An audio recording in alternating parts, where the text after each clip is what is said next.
Witajcie, witajcie. Dzisiaj oczekiwana recenzja klawiatury Genesis Tor 380 RGB na przełącznikach Outemu Blue.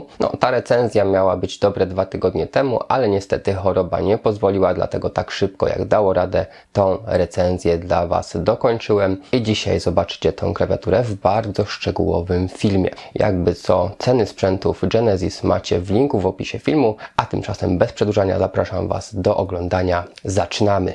No dobrze, więc w ofercie Genesis pojawiły się 3 nowe modele klawiatur mechanicznych. Jest to Tor 380 RGB, a także 400 i 401 RGB, ale te 2 pozostałe modele będą w osobnym filmie, jako że mamy tam przełączniki Keil, a model 380 jest to model troszeczkę tańszy, natomiast wyposażony w przełączniki Outemu, co właśnie tutaj wpływa na niższą cenę, ponieważ przełączniki Outemu są tańsze niż Keile, nie mówiąc już o Cherry czy Gateronach, i mamy tutaj przełączniki typu Blue. Na pudełku mamy bardzo wiele informacji, siła nacisku w tym przypadku to 55 gramów, 4 mm to jest cały dystans, który potrafi przebyć klawisz, 2 mm to jest dystans do aktywacji, reakcja na poziomie 8 milisekund. Mamy też software i co tu jest ciekawe, to kształt i rozmiar nakładek. Pomimo pełnego skoku mamy jakby nakładki, które bardziej przypominają nakładki klawiatury niskoprofilowej, ale o tym za chwilkę. 1,60 m przewodu, 108 klawiszy, w sumie 12 klawiszy multimedialnych i żywotność 50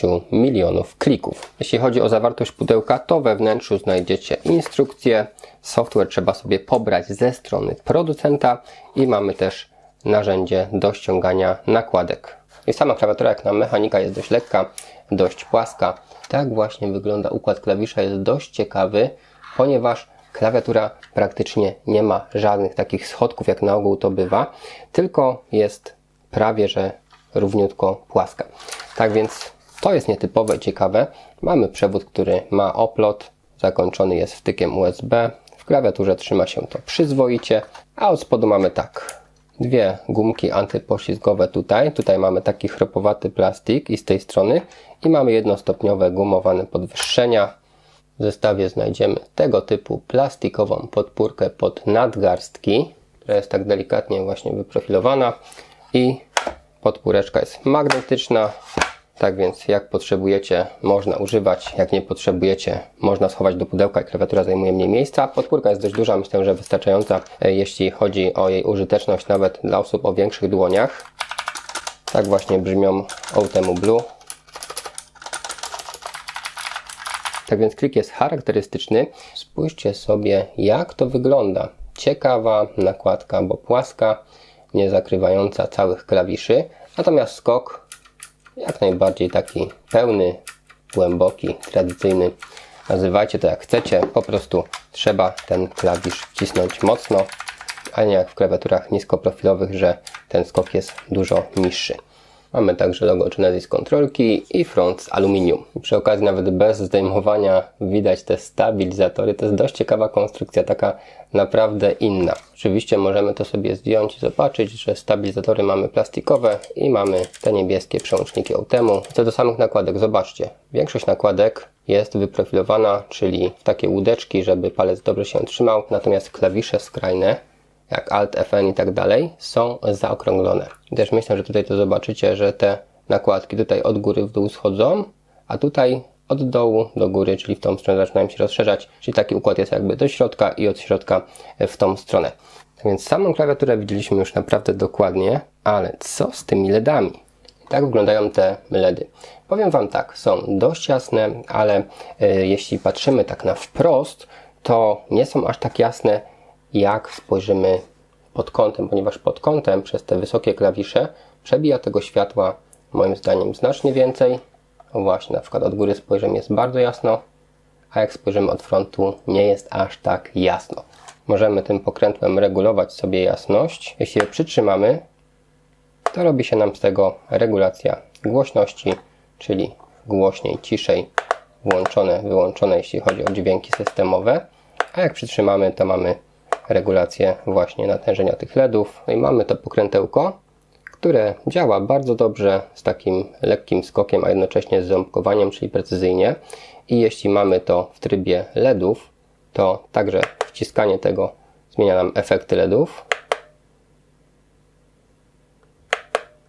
a wciskanie tych trzech powoduje nam zmianę profilu C1, C2, C3.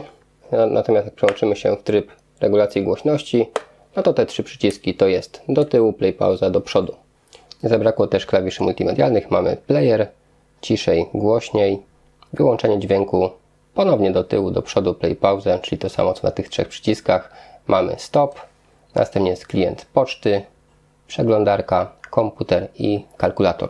A blokada klawisza Windows to oczywiście Fn plus Windows. Pod Escape'em mamy chociażby reset ustawień fabrycznych, natomiast te klawisze do zarządzania diodami pokażę Wam za chwilkę.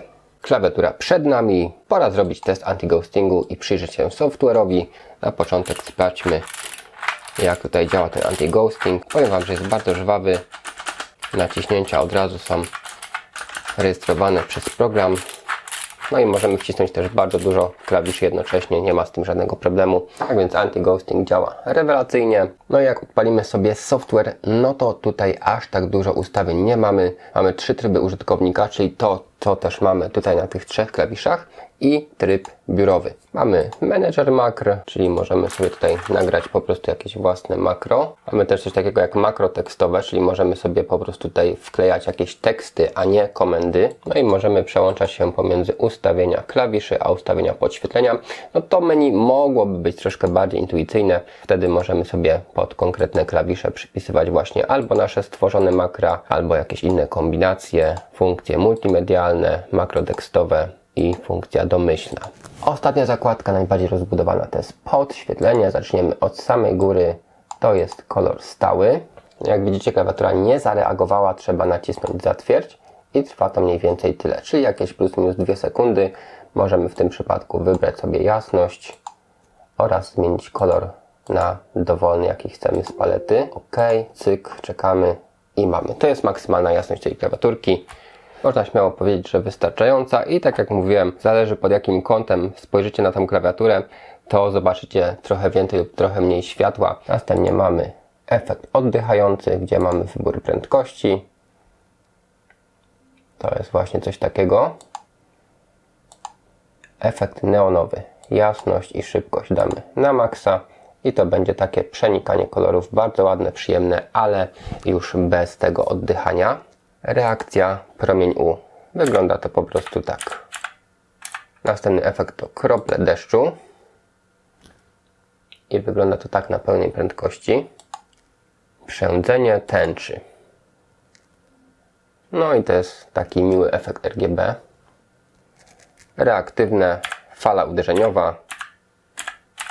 Tak to właśnie wygląda. Migotanie gwiazd.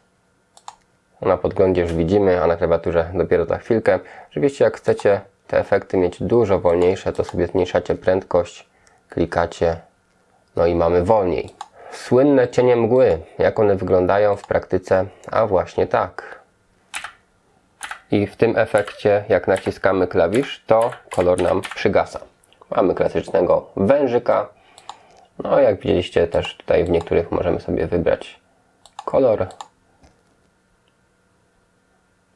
Może też być RGB, czyli wielokolorowy. Na podglądzie i tak jest cały czas RGB. Dochodzimy do moim zdaniem najładniejszego efektu, czyli Prismo, ale wolę ten efekt mieć nieco spowolniony. No coś takiego będzie ok. Naprawdę bardzo ładny efekt, szczególnie w wersji spowolnionej. Jak włączymy wielokolorowy, to może on oczywiście być w jednym kolorze. Natomiast już nie robi aż takiego wow. Chyba że pasuje Wam do setupu stanowiska taki kolor, no to ok. Reakcja.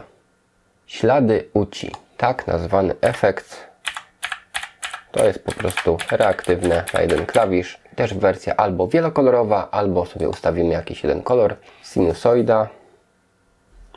Wiemy o co chodzi. Ostatni efekt to tryb użytkownika, czyli możemy sobie ustawić na przykład background i do tego możemy sobie ustawić kolor przycisków inny, czyli możemy sobie tutaj ustawiać po swojemu. Kolor podstawowy to jest kolor backgroundu, a kolor przycisku już ustawiamy do konkretnych przycisków sobie. Możemy także wygasić, czyli odznaczyć przyciski. Kolejne kliknięcie nadaje już kolor. Na przykład kilka sobie odznaczymy. Enter sobie damy taki i spację, zatwierdzamy. No i mamy po swojemu. No i jasność tej klawiatury nawet po przygaszeniu podświetlenia w studio jest całkiem ok. Oczywiście zdarzają się klawiatury, które są troszeczkę jaśniejsze, natomiast źle tutaj absolutnie nie jest. I tak to wygląda w pełnych ciemnościach. Czytelność jest przyzwoita, a więc to jest maksymalny poziom jasności. Mamy też dodatkowe przyciski z klawiatury, chociażby regulację prędkości szybciej, wolniej. Następnie mamy wyłączenie LEDów. Mamy też 3 tryby gracza i przycisk REC, gdzie możemy wybrać sobie dany tryb i programować przyciski z poziomu klawiatury. Możemy zmieniać sobie kolory.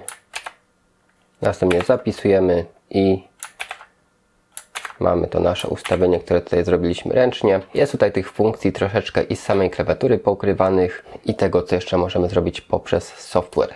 No i czas na kilka zdań podsumowania. Ta nowość na chwilę obecną wyceniona jest przez producenta na 299 zł. Nie jest to jakaś cena zaporowa, ponieważ mamy klawiatury tak tańsze, jak i sporo droższe. Natomiast trzeba przyznać, że klawiatura jest po prostu ciekawa. Jest funkcjonalna, mamy oprogramowanie, są przyjemne diody RGB, sporo efektów. Jest też podpórka pod nadgarstki w zestawie. Tak więc interesująca propozycja. Dwa kolejne modele, czyli Tor 400 i Tor 401 RGB będą już za kilka dni na kanale. Będzie po prostu osobna recenzja tych klawiatur, jako że tamte są na przełącznikach Keil, a tu mamy Outemu. Dlatego postanowiłem to po prostu rozłożyć na dwa filmy. Czekajcie cierpliwie, a się doczekacie. Postaram się, aby ta recenzja była tak szybko, jak tylko się da. Pamiętajcie, że ceny sprzętów marki Genesis macie w linku w opisie filmu. Jeśli ten film Wam się spodobał, lubicie moje filmy, możecie wspomóc mój kanał w 3 prostych krokach. Zostawić łapkę w górę, zasubskrybować kanał oraz po prostu oglądać kolejne moje filmy, za co będę bardzo wdzięczny. Pozdrawiam Was, cześć!